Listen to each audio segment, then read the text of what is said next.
It's just another night for Supernatural Girlz. Real stories, real answers to life's biggest supernatural mysteries. And now for another exciting interview with paranormal experts from this world and others. Here's your host, paranormal researcher Patricia Baker, on the one, the only Supernatural Girlz.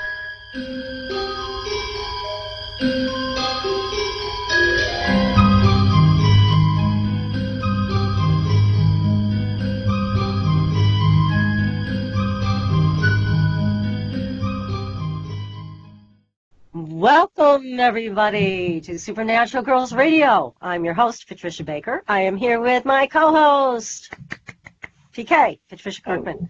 You're so all the sweet. way sunny Tucson. Well, we are freezing here. Oh, God, it's awful.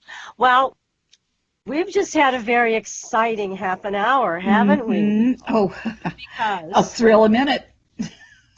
we had planned to have a very special guest on, Whitley Strieber, to talk about his new book, The Supernatural, and also Communion, one of my favorite, most creepy movies ever.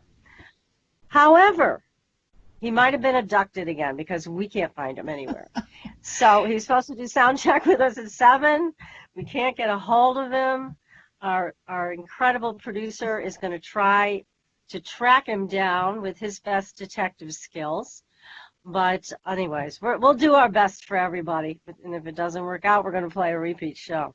So we're going to give it a little while and see if Whitley is returned by the aliens. And if not, we'll take it from there. Definitely. So, Miss PK with your beautiful new hairdo. Oh, thank you.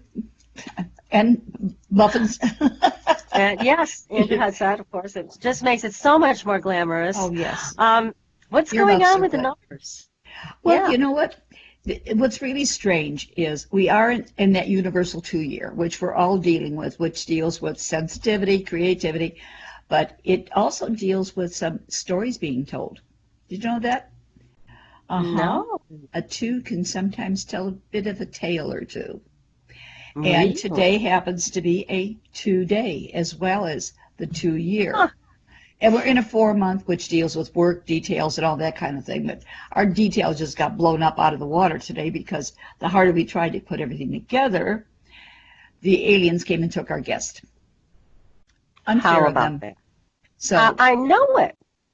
I gave him a just really can't- good build-up, I know. you know, said how great he was, and now he leaves us standing at the altar like the rejected, abandoned bride. What can we say? Wonder if it was the blue men that took him. The blue men might have taken him out. I don't know. That's right. Well, you stop who and think knows? about it. Blue. We'll see if Joe has any success. Well, blue, blues, etc. 2-day, oh my, we're feeling bad, feeling separated and alone and rejected and neglected, all that fun stuff. Oh, God. Yeah. So we'll just kind of let that anyways, go because we've I'm got- basking we've got- in our weather of 70-some degrees today, almost 80. I'm sorry. Really now. I am so Mhm. jealous. As you know, I think I contracted that horrible flu that was going around. I That went to the we call grocery flu. store. Yeah, it's deadly for some people, and thank God I'm still here, but I was kind of on the edge. And, you know, it's one of those things that I think one of the most germ-ridden places in the world are grocery stores. Oh, God, yes. And- Those carts. Yeah, terrible. Mhm. So I went to the grocery store. I had my gloves on because it was cold, and I picked up supplies. Thank God I did. But I came home, and just a couple days later, it started. And let me tell you what, this stuff is vicious, real bad, real bad. And I think, as I've discussed, I think this is bacterial from the get-go. So when they're waiting to see if it turns into bacterial, I think that's why these people are dying, because this is a bacterial ambush, and it just takes over very quickly. And my opinion only, I'm no doctor, but I know what it feels like to have this, and I don't usually get sick. So this was a bad surprise, and I was down for the count. I was in my PJs for 4 days. Can you believe it? No, because you are on the go regardless of how you feel. So I you know. had to feel really bad. I couldn't. I mean, I was just in bed, in my PJs, reading Whitley's book, reading the other books that we have, because we have so many Hmm. wonderful authors that are Oh, we really do. wanting to be on the show. So I was just hunkered down. Hmm. And today I actually got up, got dressed, and ate food. So Which you if you're need to out do in more these, of. I do. But I'll tell you Hmm. what, everybody, I think it's time to put those masks on and plastic gloves if you're in a warm climate and really protect yourself. That stuff is it's very difficult to avoid it right now. It seems to be everywhere. Everywhere, that is for sure. That is for sure. In And fact, the here, hospitals are preferring that people not go to the hospitals because they're overloaded and they have no way of taking care of it. And they say you do better off if they keep you at home as opposed to putting you in the hospital because it's difficult to take care of you. yeah, see, Too and many I don't germs. know, what they can do anyways, because by the time they figure out it's a bacterial infection, it's usually too late, and these people are Right. dead. So Well, it's bad all the way around. the throwing up and such is it that so many of them are going through. And they're Yeah, dehydrating on top of it, and they can't keep anything down. And there's nothing they can yeah, take. So yeah. So they there we have to be go again. IV'd. Hmm. Ugh, terrible. Try to And do that with the I'll tell you 4-year-old. what. Oh, good Lord, no. Yeah. Well, and, but the other thing is this, and, we were talking about this, you, me, and George, that this feels manufactured. This does not feel like some natural progression Right. of a flu virus. This is something a little bit more than that. Mhm. Has to make you wonder Well, a little who's behind dusting it. and cleaning coming in from God knows where, Yeah, because none of it's normal. It hit too hard, too fast, and the way it's growing back and forth, some of the states that are basically locked down because of this. Some of the yes, schools have been closed, yeah, and I'm thinking back when we were talking last week about different things that have taken place and how things come back and review themselves over again. What mm-hmm, we were talking about was 250 some years ago, there was the plague that happened yes. in Europe. Well, we're going through, we won't call it the plague, of course, but we are going through similar things where we've got health issues from coast to coast. We And do, in some of yes. these And areas if, that we were talking about before, reemerging how many years later when we were talking about the solar eclipse and such, how it brings about something that was 53 years later, much is a review of what happened back then. And we're seeing some of the same things take place. well, I'll tell you, it feels like a plague because so many people have it, so many people are dying from it, so many people are passing it around because they don't wash their hands, they're sneezing and coughing in everybody's faces, and they're spreading it, Definitely. which is Definitely. a very big problem. I don't know why people, when they have this, go out. And why? Stay home, everybody. If you've got Well, something nasty like this kind of jungle fungus, just stay home. and a lot of grocery stores deliver now, which is be grateful for that. But if you go to the grocery store, you wipe off the handle because some of them have Yes. the cloth that you wipe off the handle. But have you ever thought of wiping off that little seat thing that's in front of you that we usually stick eggs or purses or whatever in? Because we've got people putting their Yes. little fannies in those containers and they're never wiped Yep. down. So Exactly. just a thought. And yeah, I think you're right on the money here with that. It's like you have to go like full bore with a Mm, decontamination suit. yeah. Oh, I always wanted one of those The plastic hood, I mean, it's jumpsuits. time. But You it's a got to do it. we'll call it a jumpsuit. That way we Okay, can glamorize it a jumpsuit. little, put a few little sequins on it so it'll make you feel good. I Yes, also that's thought right. lipstick on the I, mask. that's We right. could create a whole new us. Yes. Well, as long as we don't die from this horrible thing. And I'll Oh tell God, I you, hope not. I was so sick from it. It was awful. You But can beg, anyways, but I enough of wasn't let you that go. depressing nonsense. Okay, all right. Now, let's talk about next week because next week's a Yes, big deal.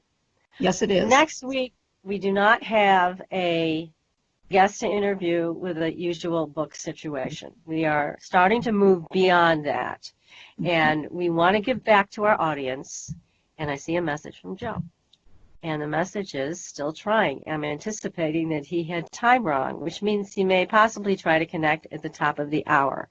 All right, so we're going to go to 8 o'clock and see if Okay, he shows up. Okay, very good. So, anyways, the prayer show Mhm. is a really important show for us. And Yes. you and I discussed it. We brought George Lugo into it as a very famous psychic medium. We've had him on the show repeatedly. And the idea is this. We are asking you, our listeners, to send us your request for prayer, whatever it is. You know, whether you need financial stability or health from a chronic illness or a terminal illness, whatever it is, or even the flu, whatever it is that you want prayers for. Maybe you have a family situation that's unstable and you would like to feel safe in your family and you don't. Send us your story via email, Mhm. and then we will read it on the air. PK, No you're going to names. do. No names will be mentioned. You give us your names, but we're going to only say the first Right. name on the air so people will know that prayer is for them. But basically, you will, once we get the email, the whole name should be in there. So if you'd like, so that PK can offer you some insight on your numbers. Right. Be But happy we will to do not that. give your whole name out. Nor will we mention your birth date either, because some people may just jump to a conclusion. We're going to take all that off the table, so there won't be the opportunity for that to take Right. place. So you can put it in your email, but we're not going to announce it. Right. And I'm going to Definitely. cough. So hang on. Okay. She coughs very nicely. She puts her hand over it very gently. She did the best she could. That's all we've got from her today. Yeah, see, it's good you're not here because I can't contaminate you too. That's good. So anyways, there is on our homepage, Supernatural Mhm. Girlz with a Z.com. We have in the upper right-hand corner my email. You can just click on it, and a little piece about the prayer circle that Mhm. we're doing. Just click on it, send us your story, and then we're going to start doing this live on the air. So you're going to offer some insight via the numbers. George Lugo is going to also offer insight with Right. his talent as a psychic medium. And I'm going to call in on the spirit teams to work with and for these people. And then one at a time, we're going to pray for them. So we already have a large group of prayers that have been sent in. But Mhm. please go ahead and send your prayer. So we will, I guarantee you, we're going to try to get to all of them that we can. So, okay, so here's some good news. Whitley's actually trying to get into the meeting now. Okay, so Oh, good. good. So we won't have to repeat a show, everybody, but we always have backup because we don't want our listeners disappointed. And we don't want you and me disappointed, right, PK? Well, that's for sure. I cry very easy. She knows that. Yeah, and I get mad really easy, so. Mhm. Oh, I know So it. Temper anyhow, tantrums are terrible. I I'll don't push her have down temper. her hill. No temper tantrums. But Mhm. anyways, this is our opportunity to give back to everybody, and Right. it's a very powerful thing to do with prayer. The name of the show is When Two or More Are Gathered, and Right. we're going to try to repeat this show at least once a month. So that way, if your prayer doesn't make it in this time, we're going to try to make everybody's prayers happen this Right. time. But anyways, we will definitely get you the next time. So if there is an urgency, like I know right now, we have a prayer request for a young man who is in a coma, and he was in a terrible car accident. His friends were killed, and so there's an urgency with this, obviously, and so we will be praying for him this coming, not tonight, but next week. So That's right. anyways, give it some thought, and if you know somebody who may not be a listener to our show regularly, but we really need to hear from as many people as possible so that we can get back to you. So if you also just have questions, you can feel free to email me. I'll definitely respond. If you have any concerns about the prayer group, and this has nothing to do with religion. Definitely not. It is to do. Yes. It's between us and God. That's right. Whatever God you use, it doesn't matter. That's right. That's right. Absolutely. So it really doesn't matter at all. It's just about connecting to the source and connecting to the spirit. So it's a very exciting thing for us to do. And we're, again, welcoming you to send your prayers. Also, we're welcoming you to join us. If you just want to join us and offer your prayers with us, you can do that too. So anyhow, this is going to be a lot of fun and very exciting, and we're hoping to make a difference for all of you. And what we found in past prayer groups as well is that when you join the prayer group, and let's say we're praying for this young man in the hospital, what we find happens is everybody gets some benefit. Everybody receives some blessing out of being in the group. So Together we could do anything. That's what it's all about. Amassing together. Yes. Can't wait. Next week's going to be great. Very high energy, going out to all sources. Yes. So, anyhow, there are the instructions, and I see Whitley might be joining us pretty soon. I'm waiting for a green light from Joe, our wonderful producer, who actually, I'm amazed, Joe, that you did this. So he found him, PK. He actually found him. I'm very proud of Joe. I Even know. though we can't, none of us ever see Joe. What was the show that used to be where the neighbor was behind the fence? And you could never see his face, you could just hear the voice? Well, that's our Joe. He's on the other side. He just won't let us see him. We've never seen him either. Over 2 years, never seen him. I see Whitley Strieber. Yes. He's there. So I'm just waiting for Joe to say he's got a fancy microphone. It's nicer than ours. Does. Oh, yeah. Oh, well, ours will work just as well. You know, he has his own podcast, too, called Dreamland. Oh, that's right. I forgot about that. Oh, yeah. He's an expert at this. He looks like he's very stern about what's taking place. No nonsense, strictly business. I can tell he's following Joe's directions. So let's see. Well, this is good news, everybody. We are going to be talking with Whitley in just a couple minutes, just as soon as Joe talks him through the rest of the instructions to go live with this microphone. Cool. His video is there with us. And so I'm going to talk to you a little bit about this book and Whitley. Now, Whitley is amazing, as you know. Mm-hmm. As we have said, there are heroes in the paranormal, and there are giants. And Whitley's both. And he's a very courageous guy. And, of course, you may remember him from his first New York Times bestseller, Communion. That was an amazing book. But he has a new book, and that's what we're talking about. He has many books. But we're going to be talking about The Supernatural. Here it is. Yes. Right there. Mm-hmm. We both read. And, okay, so Whitley is one of today's most influential authors of both science fiction and extraordinary fact. He is best known for his groundbreaking memoir, Communion, as well as his best-selling novels, including The Wolfen and The Hunger. Many of his books have formed the basis for popular movies, including The Day After Tomorrow. But Communion is my favorite. Yes, that was a great movie. Great movie. Yes. So, anyways, we're still waiting. Joe, can we hear Whitley and bring him on?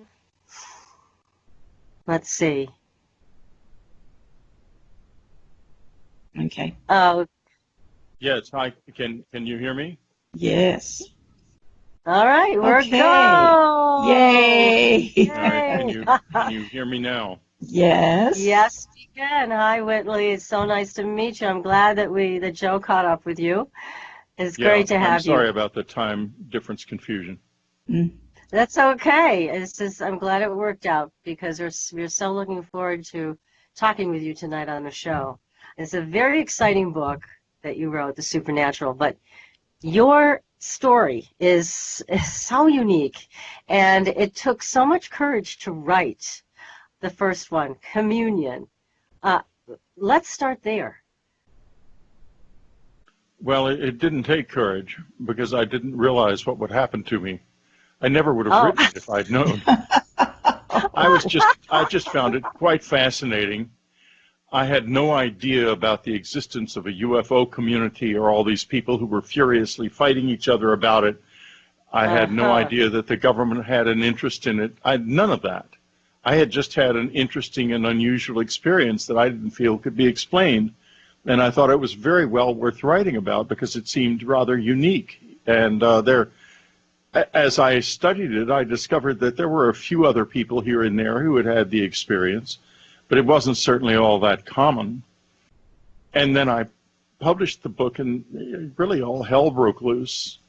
I was terribly disappointed because I'm a very private person.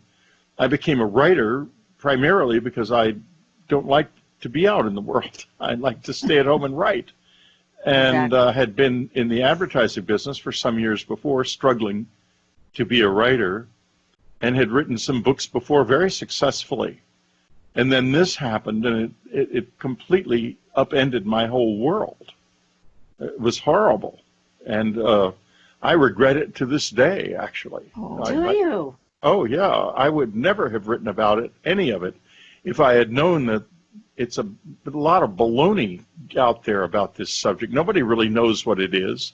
They all think it has to do with aliens, and they've got it all sorted out with the reptilians and the grays and the blondes and the these and the that's and the those. Who in the world? Why do we draw such conclusions? There's a completely fantastic inability to discriminate and think clearly. The truth of the matter is we don't know any of those things. We don't know what they are, where they're from, or anything. And there's plenty of indication that they are very, very different from the assumptions that you find if you Google aliens or UFOs or something on the internet. I think it's a disaster. And a big part of it is the fact that a lot of the important information is indeed secret and kept secret by the government. That's very, very religiously. Yes. I know that because I know a lot of the people who work in that area, in the secrecy, and they're just like me. They'd love to get these secrets out, but they don't know how to do it, and I don't blame them. I don't either. Yeah, people don't understand that when you have an experience like this, there's really not a lot of upside to sharing it with the world. But you certainly lived it. Well, I did live it, and I didn't, as I said, I didn't realize there was no upside to it, or I would never have done it. But now, here I am. I've backed into it, and I've embraced it wholeheartedly because I have no choice. And frankly, it's extremely fascinating. Whether I speak about it in public or not, it remains absolutely the most fascinating thing you could imagine having happened to you. It's absolutely. We agree with you. Marvelous. It is. It's an incredible topic. But now, could you share a little bit with us about your horrible experiences? What are some of the things that really turned you off or hurt your feelings or your family? Sure. What's some of that stuff? The primary thing was I thought I was very ashamed of part of what had happened to me, and I couldn't not say it because I didn't feel that would be honest to remove it. If then I might as well just make this into a work of fiction, and it's no work of fiction. It's true. It's exactly as I remember it. And what I was embarrassed about was being raped. And I had the misfortune to call it a rectal probe, as a result of which I have been being laughed at about having been raped for the rest of my life. Most recently on Wait, Wait, Don't Tell Me, when the video that was released through the New York Times by Louis Elizondo came out, they mentioned it on Wait, Wait, Don't Tell Me and told rectal probe jokes, just as if it didn't matter. And of course, if I had been in the opposite sex and had that happen to me, they wouldn't have dared to do it. But because I'm a man, my rape is funny. And it's not actually very funny at all. Not at all. It's horrible. I mean, I was horrified with the way you were treated by them. I mean, there was such a level of roughness and abuse. I mean, I was abuse horrified. is the word. I've been abused for years, and at many different levels. Well, a good example of that abuse is I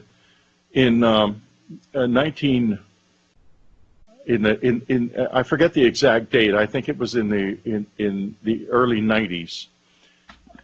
Just as I was going to put out a book called Confirmation, which contains some critical material about the United States Air Force, a story appeared in Parade magazine, which is now kind of faded, but at that time it was a big event on Sundays, part of every Sunday newspaper in the country, to the effect that I had discovered that I had a disease called temporal lobe epilepsy and had made a contribution to the Epilepsy Foundation. This was a complete lie. The truth was that I had been very careful with all of these possible illnesses that could explain what happened to me, including temporal lobe epilepsy, and had taken absolute state-of-the-art tests that had shown, as I had reported previously in my book Transformation, that not only did I not have epilepsy of any kind, I have an exceptionally stable brain that's not at all seizure prone. But then I called Parade magazine asking, what in the world possessed you to do this? Exactly. And he was, the editor that I finally talked to was very polite and sweet. He said, well, we wanted to help you, and some of your friends had told us you made this contribution and you were rather shy about it. And I said, who? And he mentioned someone who was an Air Force officer. And I realized that the Air Force Office of Special Investigations, or whatever they call it, had planted this false story to hurt me. Good. Oh, my God. And that was just one of many such things. And, behind the scenes, in front of the scenes, around the scenes, it's been hell. It still is. I mean, they still will come after me if they see an opening. God, that's disgusting. Awful. That is horrible. I know. I am so appalled. I'm not surprised, but totally appalled by this treatment of you, because here you were just pouring your heart out onto the page. Communion was a #1 bestseller, New York Times. I mean, my God, it was a great book. And it's also one of the few times that anyone has ever coherently described an event like this in completely mythologized or folkloric ways. It's just a straightforward, plain description in modern English that has not got any reference to the saucer gods or anything like that. And that is another thing that I think really upset the powers that be, whoever they are, because suddenly here was someone rational talking about this rationally, indicating that it wasn't nonsense. They hate that. Look what they did to Dr. Mack. Well, exactly. Hate he was a good friend, and he telephoned me one day and said, Whitley, they're about to pull my tenure and my license. I'm going to be ruined. I'm not going to have a life. And I said, John, it's par for the course, but they won't be able to wreck your tenure. I don't know about the license. I don't know enough about that, but I had studied the tenuring. I knew he was in trouble with his tenure. Yes, he was. And indeed, they didn't. And not only that, his worst critic became one of his strongest supporters, simply because of the logic and the intelligence of John's approach. Wow. Well, we're going to continue this conversation. We're going to take a very short commercial break, everybody. Stay with us. You are listening to Supernatural Girlz Radio, and we will be right back. Welcome back, everyone, to Supernatural Girlz Radio. I'm your host, Patricia Baker. I am here with my co-host, PK, and our illustrious guests. Like I said, there are heroes and giants in this paranormal field. Whitley is both, and we're very honored to have him here. Oh, And he's written a new book that we both read and thoroughly enjoyed, and here it is. We highly recommend it, The Supernatural. This is an introduction to a new paradigm on the paranormal, and it's a wonderful book. Again, go out and get it. You won't be sorry. So, Whitley, take us forward, because now there's more things that are happening with you. Whatever they are, I'm not going to name them, whether they're ETs or interdimensionals or whatever, those beings, they're still in contact with you. So tell us more about what's happening today. Very definitely. Well, after my wife passed away, everything changed very dramatically. Very sad about that. Very sad. Well, it was a horrible struggle, and but it happens, you know. As our doctor said, I have a 100% death rate in my practice, and it goes for every doctor in the world, and every life comes to an end, and it caused for me, of course, a fantastic amount of grief, and still does. I mean, every evening when evening falls, which is when we used to stop work and relax and have a nice conversation together and so forth and have our dinner, that's the hardest time for me. But let me go back to what happened, though. During the time we were working on communion, first of all, Annie took this in hand. You would think, I was very worried about telling her what had happened to me. And because what might she think? I mean, she had a 5-year-old child at the time, little child, and that her husband comes along and tells this incredible story that supposedly happened to me when she was asleep in the same bed. How is she going to take that? Yes. Well, it turned out her reaction was, how fascinating. I signed on for an interesting life, and it looks like I found the right guy. What a great response.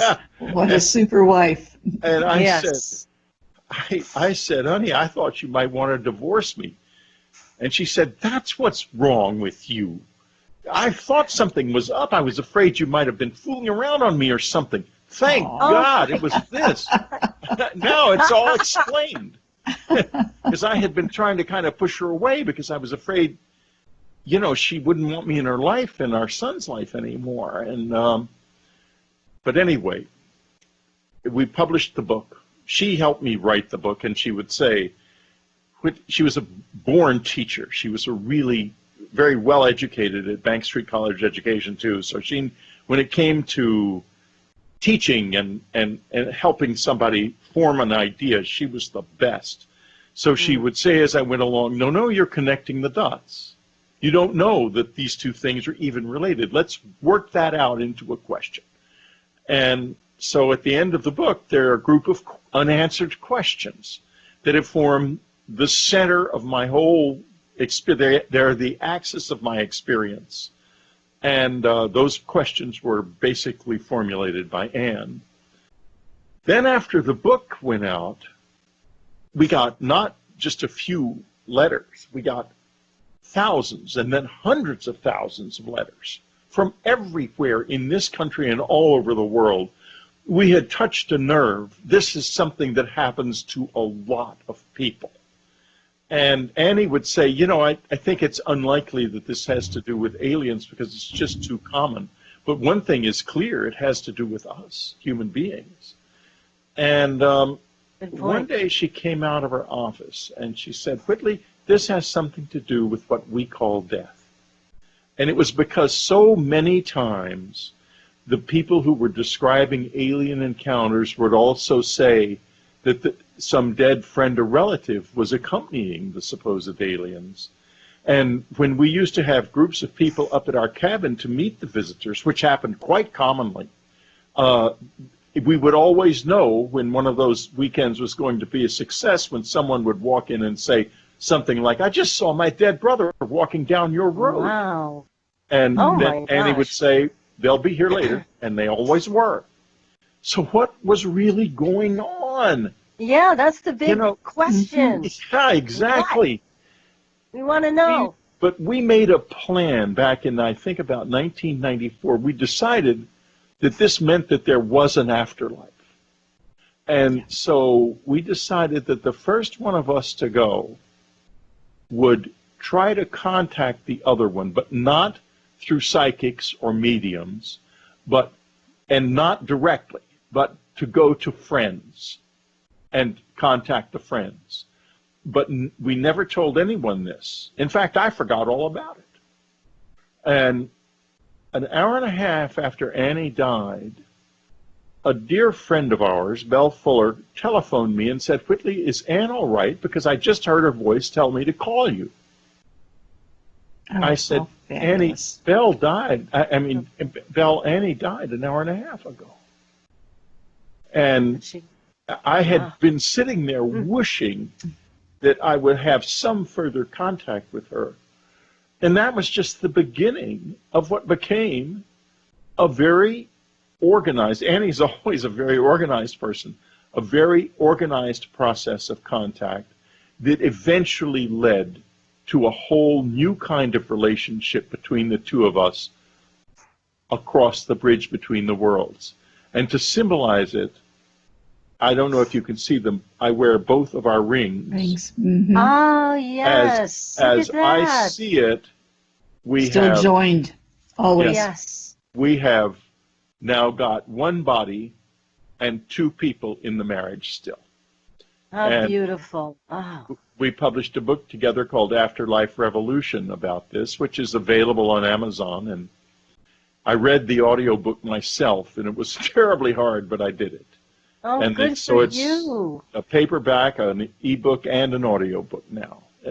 So people But- can get that as well as the Supernatural As well on as the Amazon. Supernatural. And we can talk now about the Supernatural, because what happened there was, some years ago, I met a professor from Rice University, Jeffrey Kripal, who is one of the world's leading experts on folklore, modern folklore and mythology. And he was very interested in my work, not necessarily as a believer, but as an academic with an open mind ready to explore. And we went back and forth, we met, we went to conferences together, and all of a sudden it occurred to me, or to Jeff, or to both of us at the same time, I'm not sure, what if we did something where we played off against each other? He would bring his academic skills and deep knowledge of mythology and modern folklore, and I would bring my experiences. And we would trade. I would write an experience, and Jeff would react to it with an essay about what it means in a larger context. And that's what Supernatural is. It's not about things that go bump in the night. I mean, things do go bump in the night, believe me. But it's not something outside of nature.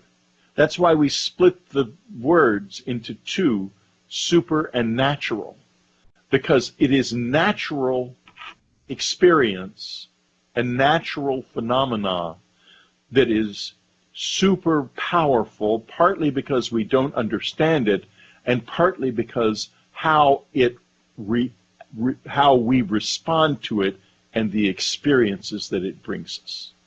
That's a new paradigm that I really can get behind. I think it makes a lot of sense. And again, here we are in this radio show. Our tagline is where paranormal is normal, because to us, all of these things are normal. There's Right. nothing in our minds that we would say it doesn't fit. It all fits. Well, of course it's And- normal. I mean, we got probably 1 million letters over the years. And Annie collected the ones that were not just, hello, gee, this is really cool, but the ones that, where people described experiences. She collected them all. And now they're at Rice University as part of an archive that's being created there of this material, which is Wonderful. great. But my That point is. is this: every time I pick up a skeptic's book, it says, "Well, this is just anecdotal." Anecdotal means a single isolated experience.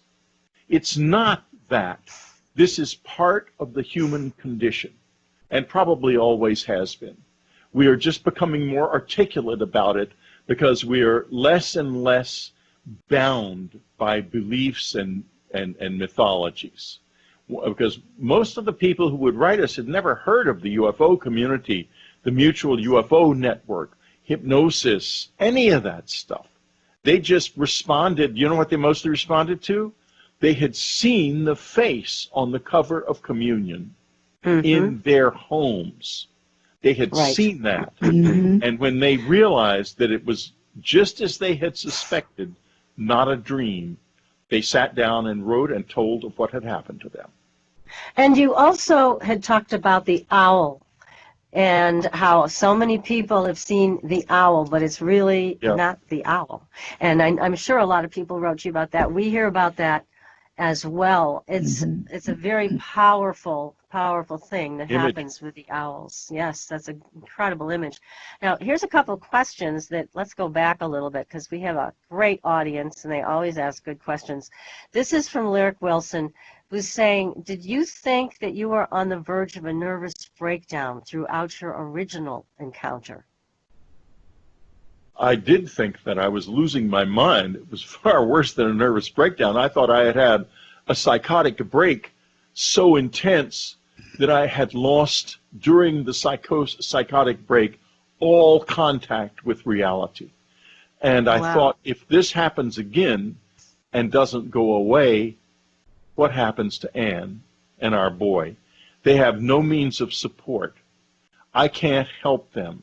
She couldn't, under the laws of New York State, as I understood them then, she couldn't even divorce me. That wasn't a cause for divorce. So Wow. she would have been helplessly That's something. saddled with this useless man. I was horrified by that idea. That was why I tried to push her away. And here we had this Yeah. wonderful, loving marriage, and I kept saying to her, "Why don't you move down to Texas and this and the other?" That's where we're from, and I had a lot. She has a lot of friends there, and I had relations. And she says, "Why do you want to separate?" And I couldn't say I did because I didn't. And I said, "No, I just thought that I think it might be something that you would be happy you did in the long run." And of course, I was thinking about this. That's why when I finally owned up to it, she was so relieved. So yes is the answer. I thought I was Yes. having a nervous breakdown and worse. Yes, understandable. Terrible. Now, Just to go this through is that. from Ursula, who's saying, how quickly did you seek out a support group for your trauma? Not quickly at all. My initial reaction was that it was some kind of psychological problem, that it was a brain tumor or temporal lobe epilepsy or some other form or simply a psychosis. But once I had gotten past those possibilities, then I remembered that one of the beings that I had been with was actually a person I knew in high school and college, who was had joined the Central Intelligence Agency. And I had written a book some years before called War Day. And War Day had very much annoyed the Reagan administration for a lot of reasons we don't need to go into. It was a political novel. And the result of this was that Ted Kennedy had read from it on the floor of the Senate because he thought the book was very important. And one of his staffers telephoned me and said, they're liable to play dirty tricks on you because the presidents do that. And I said, what do you mean? And she said, well, you can expect a political tax audit. And I thought, well, that won't matter much because I don't have, it'll take 10 minutes, but I'm not have very complex taxes. So I sort of forgot about it. But then this happened, and I thought this was like a hallucinatory experience with these weird creatures all around me, unable to wake up. And there was the one person I recognized was that guy. And I thought, was this the dirty trick? Did they get into the house somehow and drug me? Put LSD in my soup or something and try to drive me crazy so that I couldn't no longer be a political advocate. And That's so the I question. thought, well, I have his phone number. I'll call him. I telephoned him. The number was disconnected. And I thought, aha, I'm on the right track. So I phoned his brother. And that was one of the most extraordinary, chilling, amazing moments of my life when his brother said, Whitley, X has been dead since last March. He died. Oh, no. And Goodness. in other words, when I saw him in late December, he'd already been dead for nearly a year. That was the first time Wow. the dead showed up with the visitors in our experience. And that was the beginning. That we didn't realize, we just didn't know what to make of it then. Later, we would come to understand that this is all radically different from everything we understand and think we know about it. But so that was the initial thing. Then I met Bud Hopkins, who I sought him out because my brother had given me a UFO book that mentioned him and mentioned these close encounter witnesses and abductees, and they did sound sort of like what happened to me. So that was the second thing. I went and found Bud Hopkins and got involved with a group of other people who had had this happen. But at the time, I said to Bud, how many people do you think this happens to? And he says, well, we've got 18, I think he said, in this group, and I think there must be 40 or 50 more around, probably. And so that was the beginning. That must have been in March, so March of 1986. So about 3 months after the event is when I started with a group, and I didn't stay with it for long, but that was my first experience of group work with this. There's lots of groups around. There's an organization called Free, F-R-E-E, which I think if you Google Free UFO, you'll probably go to their website. I don't remember their web address, that connects people with psychologists and so forth who take an interest in this. Gosh, what a journey. Well, here's another question. We've got a lot of questions for you from I'll answer the them more chat room. quickly then. They are so fascinated by you, Whitley. Here's from Shimmering Lights. Do you think the government still has an interest in what you're up to? It does. Beyond that, I have nothing to say. Okay, that's a bad thing, I guess. That No, says no, a it's lot. not a bad thing. No, You know, don't get me wrong. The not a bad government thing. is a very complex entity. There are That's true. aspects of the government, primarily the Air Force, I think, who don't want this stuff known. And the reason they don't is because they can do nothing about it. The Air Force is supposed to protect us from threats from above. This Right. appears to be a threat from above because it comes out of the sky and ends up in people's bedrooms and does things that they don't like. And the Air Force has to say, we can't do a thing about it. We don't understand the first thing about it. Of course, don't that wanna could get be it. that it's not what it seems. But Right, however, and that's what you got into in your book, is a lot of Yeah. this isn't what it Right. seems, which is such an important premise, and you start from there. Here's another, here's a comment, actually. This is from Extra Dimensional Traveler. Whitley, I'm a third-generation abductee. I had my first encounter at 10. I can confirm much of your experiences. So, nice comment from that person. Now, here's one from Rohan Lewis who says, hi, Whitley, did you have an open mind about ghosts before your alien encounter? I didn't have an open mind about any of this, I'm sorry to say. Ann and I started out a Catholic. Ann was raised by atheists, and we were secular.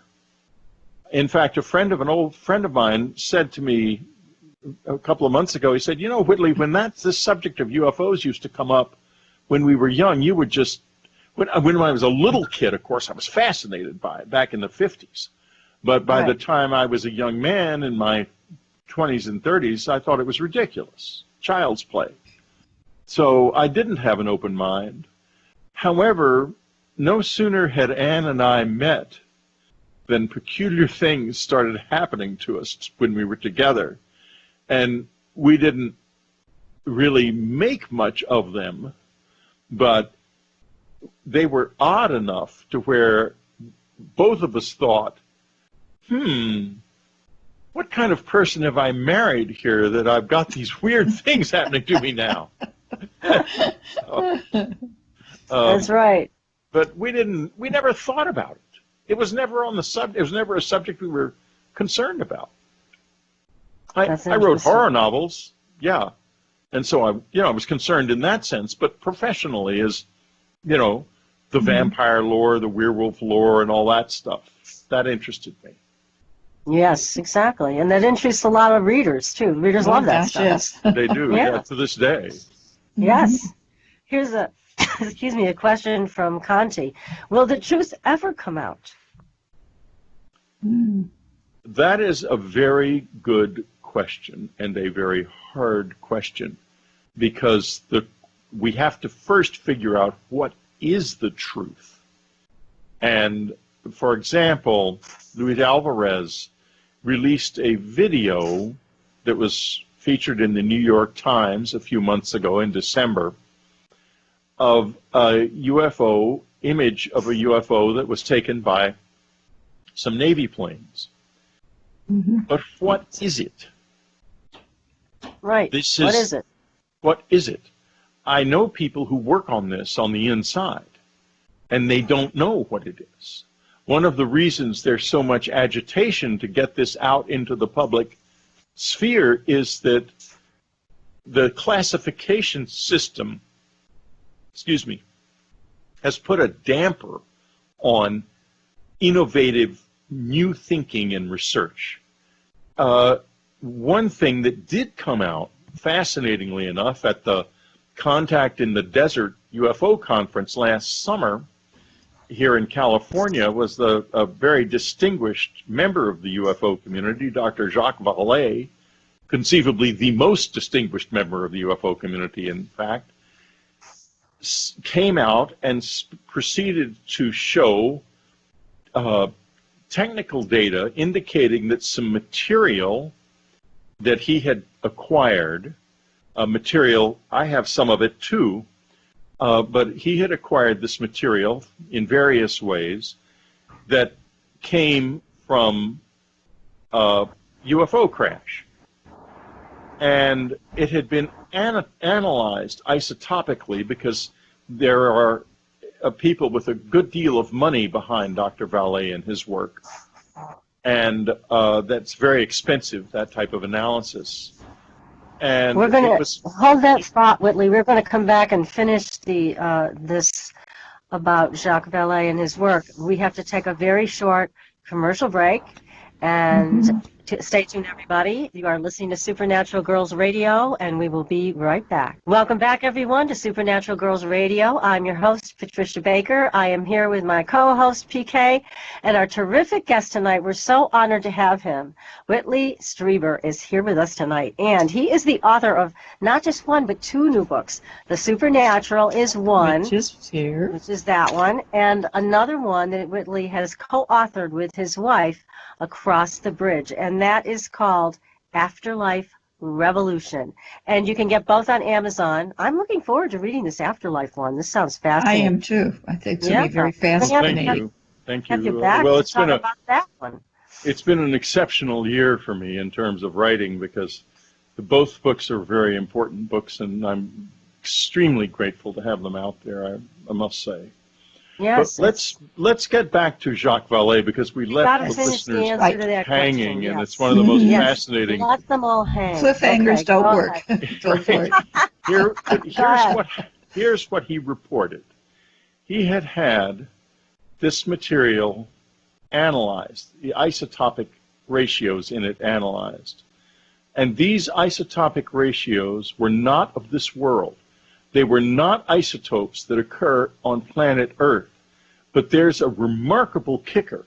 You'd think, oh, well, that must mean they're from some other part of the universe. But as we understand physics, they couldn't exist at all in this universe. Oh, my. They are entirely fabricated from the subatomic level up, or they are not from this universe. They're something from another universe, from a parallel universe with different laws of physics. It is remarkable stuff. Now, when you have something like that in the hands of a scientist, which has been analyzed very properly, when you have video released by the United States government of an unknown object that functioned in ways that we cannot duplicate at all, then why, I wonder, do we end up trading rectal probe jokes? Well, why can't we do better? We can do better. Yes. You would certainly think so. Think about this. Yeah, this other stuff is such a terrible and stupid distraction. Absolutely. There's so many great mysteries to discuss. It's just so, it's so weak. And, you know, I live with the visitors. They're in my life all the time. I'm not going to go into a great deal of detail about how that works, but I'm embarrassed. We've got to do better because they're unimpressed. And, you know, I keep worrying about the fact that our climate is deteriorating, and there are other things about us that they've explained to me about population pressure and so forth. We're in very serious trouble as a species. We are. And we need their help. We need to turn towards them in a rational and coherent way. And we're not doing that at all. Instead, you have these absurd, like the reactions to that video were childish. They were childish.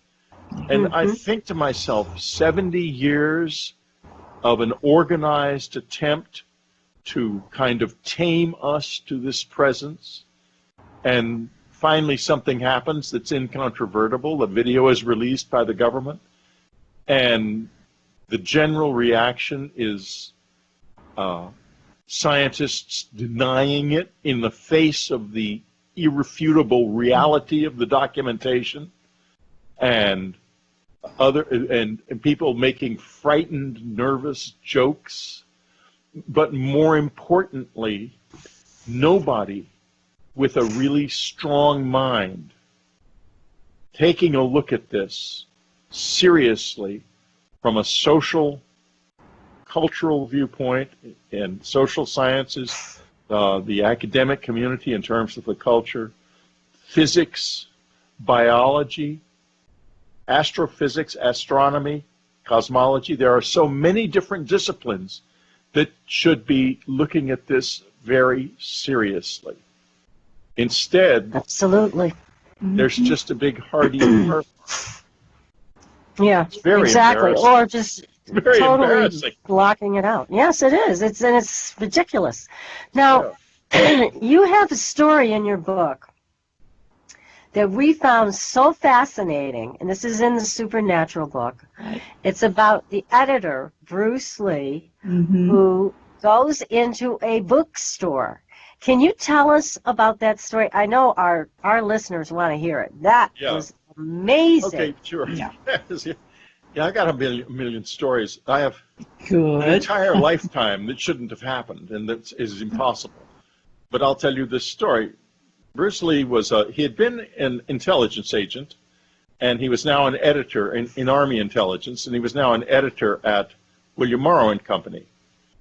And the book had just been published, Communion, and he went into a shop called the Madison Avenue Bookshop to see if they had facings and if people were interested in it and so forth. And he saw a couple of people that seemed to be looking at the book. So he went around behind them, behind the bookshelf that it was in, so he could listen to them talking. And he did this. He proceeds to see that they're flipping through it at a very rapid rate of speed and laughing and saying, well, he got this wrong and he got that wrong. And he thought, how do they know? Right. And then they stopped and looked up at him. And they were with these great big black eyes. And he realized they had on overcoats and fedoras down over their eyes, and that he was looking face to face with the people on the cover of Communion. And now, that seems like an awesome experience. They don't think of it that way. To them, this is ordinary life. They've been around us, they know us well, and when you're around them, it's no big deal. It's not like E.T. or something. They're just ordinary. They consider themselves ordinary people. And in spite of the fact that I have been around them from time to time, I still don't know what they are. But I can assure you they think of themselves as ordinary. Anyway, Bruce decided perhaps it would be a good idea to leave the store.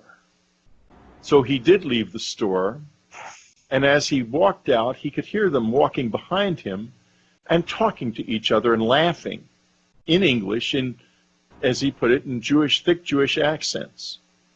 And then they walked off down Madison Avenue, still looking like that, and nobody batted an eye. Nobody noticed. What in the world? Well, How I did they said to do him, that? maybe they didn't look like that to the other people. Oh, that's a possibility. And, Yes. yeah, you just don't know what the reality is. Anyway, I had him take a lie detector test because I found it extremely hard to believe that story at that time. Nowadays, with the way I've lived, I wouldn't even bat an eye at the story like that. Such stories are quite ordinary. But at the time, it seemed difficult to believe, and I was afraid that the publishers were putting me on. In fact, the first I heard about the story was from my editor, who called me while I was on author tour and said, Whitley, I have good news and bad news. I said, bad news first. He said, no, it won't work. The good news first is that now everybody at William Morrow believes you're telling the truth. He said, but the bad news is the aliens think you're an idiot. What? Okay, you've got to unpack the bad news for me because I don't get that at all. And this is where the story came from. Oh, that is something. And anyway, Bruce passed the lie detector test. I told the operator of the machine I said, look, this guy's got to be telling a fib. This man did lie detector work for the New York City Police Department. And, oh, by the way, as soon as Communion came out with support from lie detector tests, there were story after story in the newspapers about how lie detectors don't really work. Oh, but now that's all been forgotten, if you go and you'll find that there are stories all the time about the CIA and so forth using lie detectors to determine whether or not their agents are telling the truth, and that they're in ordinary use in police work, as they have been for many years. And they do work if they're in the hands of someone who knows what they're doing. Exactly. So anyway, I told him that this guy's got to be lying. And after the test, Bruce comes to me, he calls me and says, I passed that lie detector test, but that guy is sadistic. He practically killed me because he was, pumping up the straps and, being very challenging and trying to really throw him off. Isn't that sad? And he calls me, the lie detector guy calls me up and says, look, that guy's telling the truth. It's just so incredible. He said, I'm never coming over to your house. I'm telling you that right now. I don't want anything to do with this. Well, that's a great story. I just love that one. I thought it was wonderful. Here's a question for you from Lola. What do you think about people who introduce time travel to the alien visitation phenomena? Gosh, you've got good listeners. Those are good questions. We haven't had one bad question. That's cool. Yep. Okay, We have well, smart people. it's a good question. My wife, Ann, felt that this was a very essential part of the whole phenomenon. And she was so smart and so clued into this. I would suspect that that means that there's something to it. We do know that it's possible to move back and forth in time. We don't know to the degree to which that's possible. Could you move a physical entity through time? I don't know. Before any of this close encounter stuff happened, I had a haunting experience on a street corner in New York that appeared to be a movement backwards in time. It was extremely startling. It only lasted maybe 30 seconds, but it was an amazing experience. And so I do suspect that it's possible to move through time. And I wouldn't be at all surprised if in some way what happens to us isn't connected with that. And I'll give you a precise example. There is something called the principle of least action in physics. This means that when water travels down a hillside, it never takes a detour to go up. It always seeks the lowest possible, easiest possible route. And in physics and in reality, everything always tries to expend the least possible amount of energy to reach whatever its goal is, whatever it has to do. This means that the grandfather paradox, which would appear to make time travel impossible, that is, if you could travel through time, you can go back and kill your own grandfather, can't work, because the principle of least action will always prevent you from doing that, from doing anything that would affect your present, your reality. This would mean that time travelers might have to work very hard to affect their own pasts, to, so to speak, trick the grandfather paradox into not realizing that they are from the future. One of the best ways you might be able to do that would be to be something that didn't actually exist at all, aliens. So it's a fabulous question, and I leave the listener to wonder, just as Annie and I did, and as I do now, and I'm sure she does as well, what the heck does it mean? I have asked her in this afterlife state and have not received an answer to that question. Interesting. Interesting. Fascinating. Are you familiar, Whitley, with Robin Foy's work and the afterlife investigations? No, I might be, but it doesn't come to mind Doesn't ring a immediately. bell. The only reason I am bringing that forward is because they had some time travel things go on. I'm going to send you some information about it. And for everybody in our audience that's listening, we have done several interviews with Robin Foy. You might want to look them up on our archives. But they also encountered the Blue Man, which they had a photograph of. So that also made me think. The short blue figures? Yeah. Yeah, they're very real. So, Listen, they're the ones that I ended up with all the time. I mean, they're the ones. Yeah, they came to. We have a country house. I don't have it. It belongs to my family, and the visitors have been coming there. The short blue figures for many years, and mostly I'm the one they come to. They very rarely, on one or two occasions, they come to other members of the family. But I got some of the government people together because it became clear that they would show up at the house if these people came. The people all chickened out at the last minute. They suspected something was up, and they were afraid, and they didn't come. But my aunt and I were there, and these beings showed up, these dark blue figures, and so, you know, they are very physical. Very definitely. I'm not surprised someone could take a picture of them. How I wish that someone was me. Yeah. Yes, I'll be sure to send you this information. I think you will find it fascinating, given how your experiences have happened over so many years and your perspective on all of this. So here's another question. See, people love your books. They love the movie Communion. And here is a question from Dave Savini, who says, excuse me, "Hi, Whitley.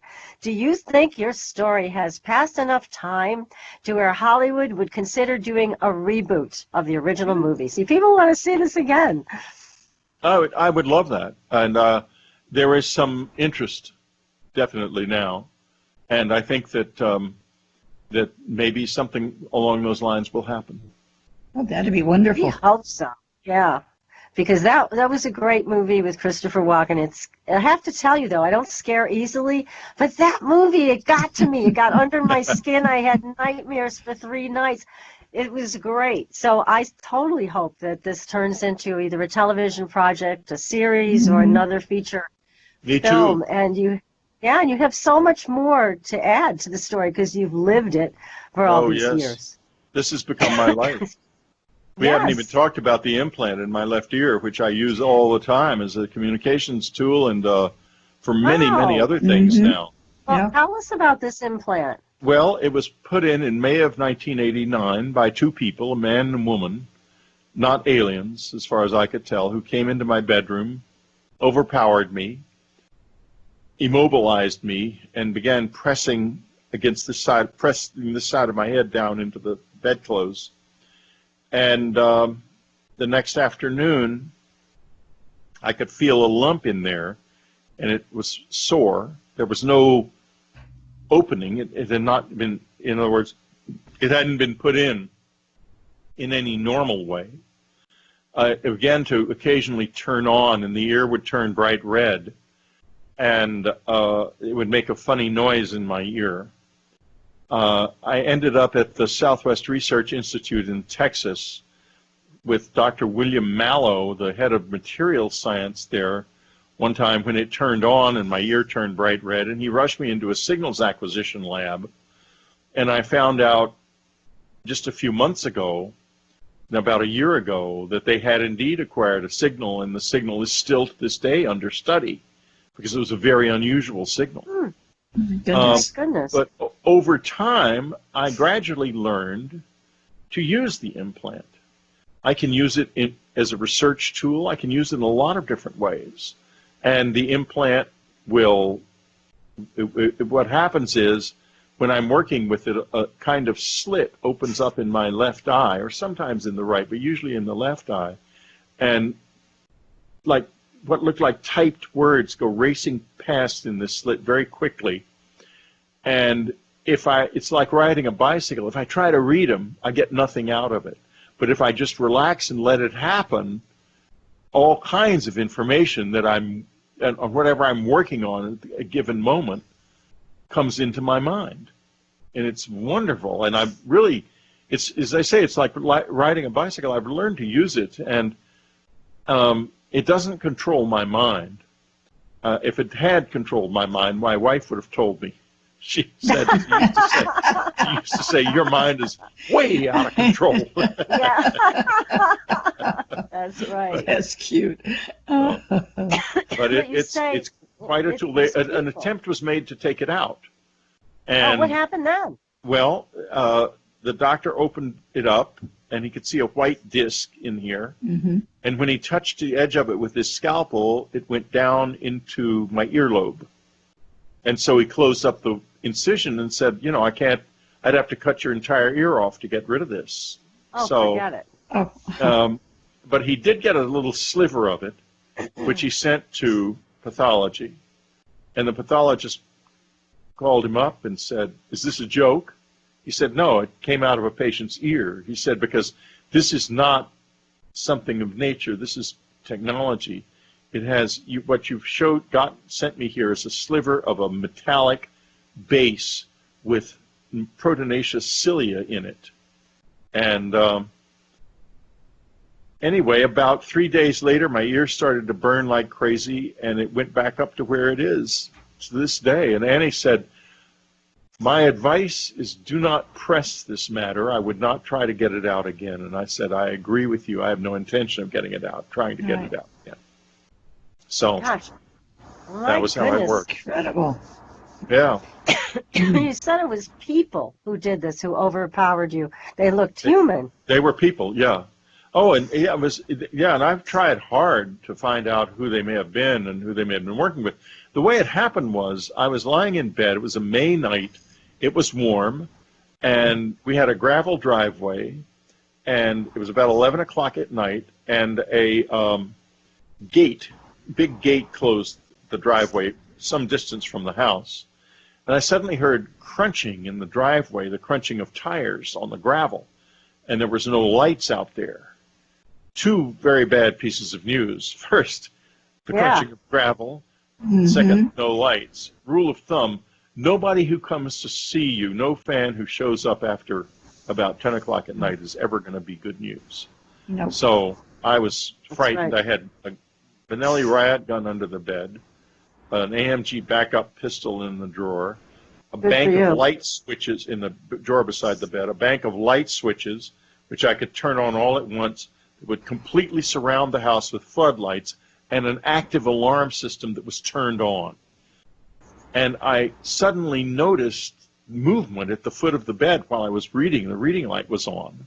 I looked up, and there stood these two people, this man and this woman. That fast. Oh, my God. Yeah, and then I heard in the backyard a male voice say, "Condition red."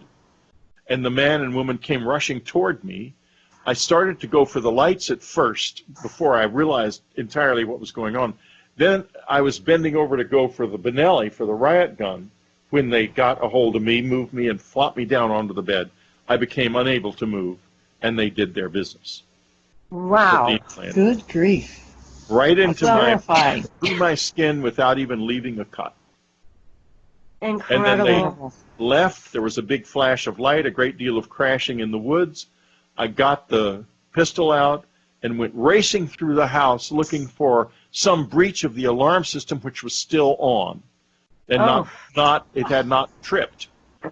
The house was entirely sealed. Everything was fine. So I ended up sitting on the bedside thinking,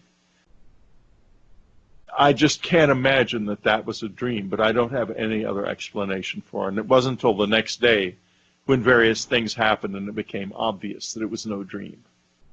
No, then, that is for I felt sure. How scary. Good grief. What an exciting life, Whitley. And we're so glad you came on the show tonight. Yes. Thank you so much. Well, thank you for having me. It's been a real pleasure, genuinely. And thank you, listeners, for such cool questions. Yes, absolutely. We've got the best audience in the world. Yes, we That's do. what we think. And again, the names of your books: Afterlife Revolution on Amazon.com and The Supernatural. And Supernatural, that's right. Yes. So everybody, thanks for joining us. Yes. And we will be back next week. Until then, we'll see you on the Blue Highway. Send us your prayer requests. Yes, please. Bye.